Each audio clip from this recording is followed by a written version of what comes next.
Napakasikat na aktres na si Barbie Hsu o mas kilala sa tawag na Sunshine, pumanaw na sa Japan. Ang Taiwanese actress, singer and television host na si Sunshine ay pumanaw sa edad na 48 years old. Ang pamilya ni Sunshine o si Barbie Hsu sa pamamagitan ng kanyang manager, kinumpirma na ang aktres ay pumanaw habang nasa biyahe sa New Year's trip sa Japan.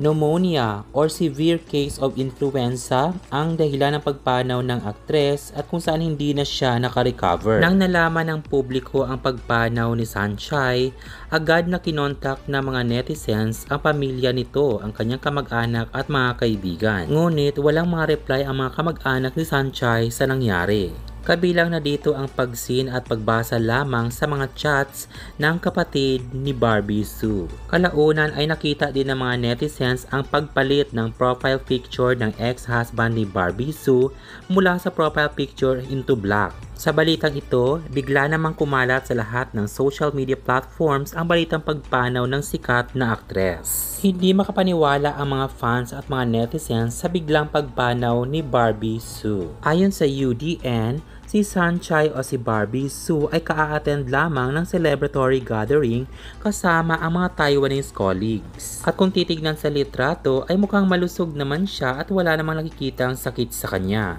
Pero kalaunan ay kinumpirma pa rin ng kanyang pamilya at kanyang mga kamag-anak ang kanyang pagpanaw. Hindi malilimutan ng mga Pilipino si Sunshine o si Barbie Hsu dahil tumatak talaga ito sa mga puso at isipan ng mga Pilipino sa palabas nito sa Pilipinas na Meteor Garden bilang gumanap na si Sunshine. Sobrang kinilig ang mga Pilipino sa love tandem nila ni Daming Tze. Rest in peace, Sunshine o Barbie Hsu. Anong masasabi nyo sa balitang ito? Mag-comment at mag-subscribe para palaging updated sa aking showbiz updates. Thanks for watching!